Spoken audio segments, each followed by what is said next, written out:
बिस्मिल्लाहिर्रहमानिर्रहीम। आज हम पढ़ेंगे मायोकार्डियल इन्फार्क्शन के बारे में। मायोकार्डियल इन्फार्क्शन क्या है, जिसको हम हार्ट अटैक भी कहते हैं। तो हमारे हार्ट के मसल्स को नॉर्मल फंक्शन के लिए ऑक्सीजन रिक्वायर्ड होता है। अगर ऑक्सीजन की कमी हो तो सबसे पहले तो इस्कीमिया होगा, और अगर प्रोलॉन्ग्ड लैक ऑफ ऑक्सीजन हो तो फिर उस जगह की निक्रोसिस हो जाएगी, यानी इरिवर्सिबल डेथ। और इसको हम क्या कहते हैं? एमआई कहते हैं। एमआई स्टीमी भी हो सकता है, नॉन स्टीमी भी हो सकता है। स्टीमी का मतलब ये है कि उसमें एसटी सेगमेंट की एलिवेशन होगी, और नॉन स्टीमी का मतलब ये है कि इसमें एसटी सेगमेंट की एलिवेशन नहीं होगी। तो आज हम पढ़ेंगे स्टीमी, यानी जिसमें एसटी सेगमेंट एलिवेशन होगा।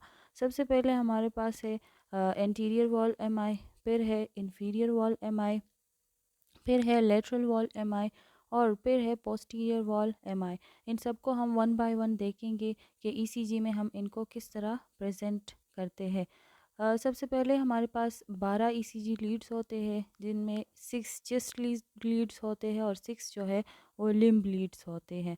तो 6 चेस्ट लीड आप डायग्राम में देख सकते हैं। ये हम कहाँ कहाँ पर पुट करते हैं।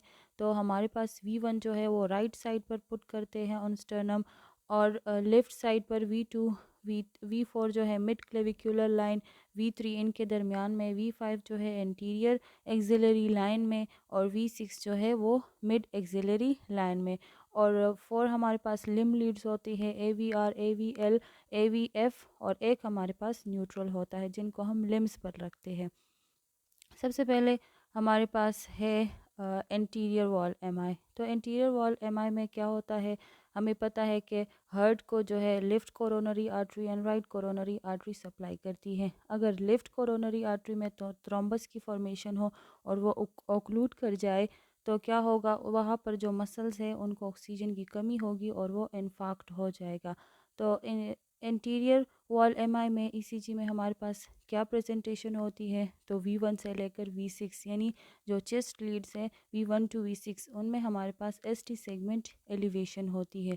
तो अगर V1 से लेकर V6 चेस्ट लीड्स अगर हम देखें और उनमें एसटी सेगमेंट एलिवेशन हो, तो हम उन्हें एंटीरियर वॉल एमआई कहेंगे। फिर इन्फीरियर एमआई में क्या होता है? इन्फीरियर एमआई में जो राइट कोरोनरी आर्टरी है, अगर उसमें ओक्लूजन वो ओक्लूड हो जाए तो हमारा राइट वेंट्रिकल सफ़र करेगा और वहाँ पर इन्फाक्शन हो जाएगा। ईसीजी में इसकी क्या प्रेजेंटेशन होती है?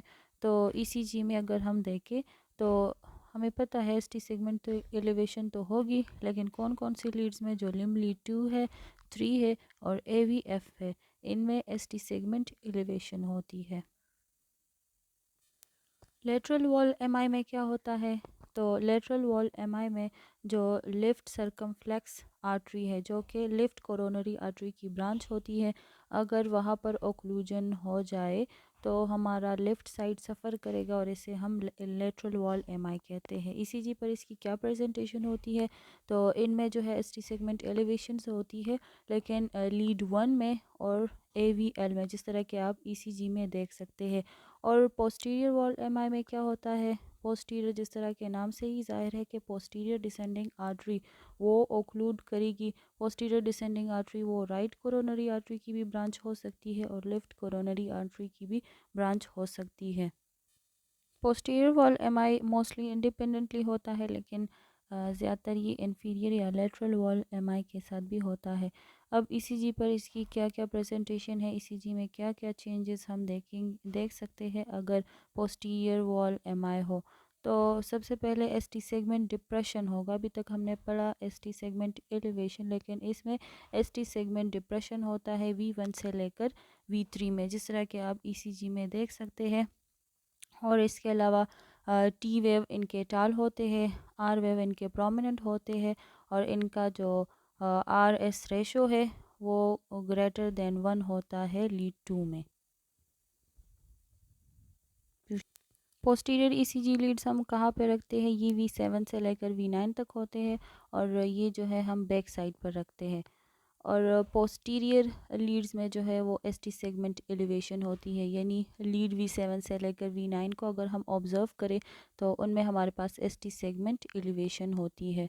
अगर आपको हमारी वीडियो अच्छी लगी है तो शेयर करें, सब्सक्राइब करें हमारे चैनल को। शुक्रिया।